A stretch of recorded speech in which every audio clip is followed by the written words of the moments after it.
Good afternoon. My name is Kofi Adu Domfeh. I'm currently in charge of the Northern Sector TV3 News. They call it the Bureau Chief.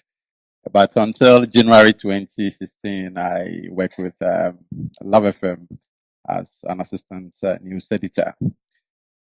Well, I'm here to share with you why we need to challenge the status quo and whilst, of course, you'll still be winning. And just to share a joke with you, someone once asked me, okay, so now you are moving on. The next step is to go to the BBC. And I just said, I don't want to leave as early as Kofi Adu. It's just unfortunate that we lost such a great journalist of our time. One thing that I want to share with you has to do with what I experienced whilst I was at Love FM. I think in the 10 years that I worked with them, I only had about 5 minutes of the 24 hours available to me. And that was to do business news. And I asked myself, what will 5 minutes do to my community? It was quite challenging. I had entered the environment with the mindset of doing human rights reporting because that was my background. That was my interest, my passion. But I find myself in a situation where I needed to impact on the business community. Then we were picking things from Joy FM. And the challenge was, how do we reach out to people like you who have very brilliant ideas, but don't know how to sell those ideas, how to get a platform to sell those ideas. And I offered that opportunity. It was challenging. And this is the cause of what I want to share with you this morning. This is one of the best schools in Ghana. And some 20 years ago, I left this school. Of course, it's the best. I left like most other students here in Ghana with the mindset of acquiring some knowledge, but I don't know whether I left with the knowledge. But the motto of the school is something that has always been with me. Knowledge is power. And that's what has really taken me to whichever level that I find myself currently.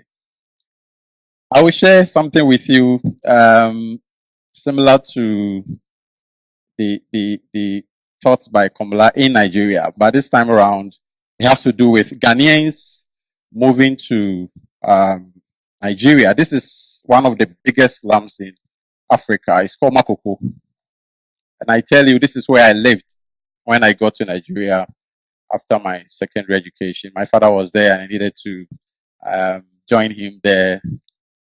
And this is where people from Ghana that we thought were looking for greener pastures were living. And I asked myself, is this the environment that I want to live in? 5 years later, I returned to Ghana and I was looking at what do I do with my life. This is somewhere in, we call the place the South Rift in Kenya. It's a bear. This is the home of the Masai. People have known the Masai. And our vehicle was just trailing this one and I took that shot. And I met certain people there. These are some of the Masai people that I met. And the greatest thing I learned about them is the fact that they are very accommodating. And anybody they meet, they want to impact. I met this lady there, Samantha. There was a drought situation. That's what took me there, actually. I was there doing a report on climate change and all that. And I met Samantha. She had traveled all the way from the UK to study the drought situation with the intention of impacting on such a community. And that was the beginning of my thoughts. I asked myself, what do I also do to impact on my society and how do I do it? We've all been used to the fact of the saying that we need to think globally but act locally. But I said no. this is an environment that we find ourselves. And there are so many other opportunities that we have that we don't need to necessarily act locally. So I ask myself that what do I do as a journalist to act globally? So the village where you live is probably the only space in the global sphere. And when I pick my pen, my microphone, or my recorder, I want to engage the average person anywhere in the world. And that is what journalism is about. Whilst I speak to anybody here in Ghana, the question is, how does it impact on the global community? And I am sharing this slide for a purpose. I think all of us are used to social media. And when I started thinking about how do I act globally, of course, I've told you about Love FM, I've told you about TV3, but I am only living in Kumasi. And they say, even today as I arrived here, somebody asked me, what does Kumasi? That means, are you staying in Kumasi? I said, yes, I have nowhere to go. In fact, my office is in Adum, and we are here at TEDxAdum. This is LinkedIn. I'm hitting 50,000 followers in the next couple of, this is something I did within the week. I'm supposed to hit 50,000 followers within this week. And I'm sharing for a purpose. On Facebook, I can only go up to 5,000 if I'm using my normal Facebook page. Currently, I'm not even writing as I used to. But anything I share on Facebook, on LinkedIn, is read by millions outside of Ghana. And these are the people who follow. Now, imagine the leverage. I'm writing here in Ghana, in Kumasi, in Adum, about things affecting my community, my business people who are doing amazing things, some of which we've heard today. And these are the people I'm reaching out to. I'm thinking global, acting global. If I can be able to do this, it has to do with professionalism. I think I can only be content when I'm competent to compete, to make an impact. And that is what I strive to do. If I'm engaging anybody, whether I be the kid, whether being a food seller, anybody at all that I want to speak to in my professional work, I need to be professional. And professionalism goes with competence. I think that's something that we always take for granted. What do I do so that if I'm going to win, I will stand out?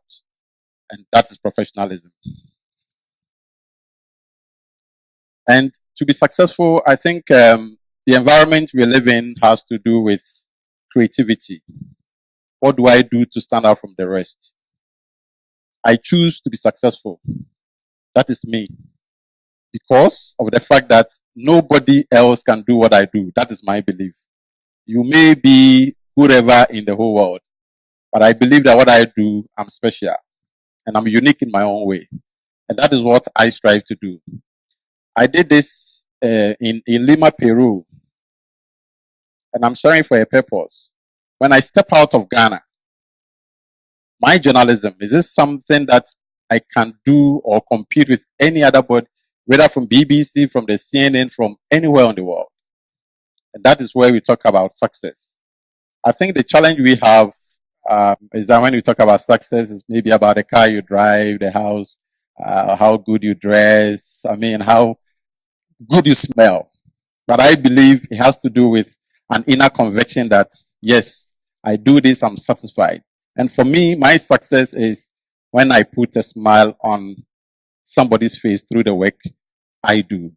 And I believe if we are to be successful by challenging the status quo, the tenets of professionalism, of competence are some of the things that we need to imbibe. And there's no holding back the fact that success is an inner satisfaction. And I believe, be it in Kumasi, Tamale, anywhere you find yourself as an individual, you can choose to be successful and be the best that you can be. Thank you very much.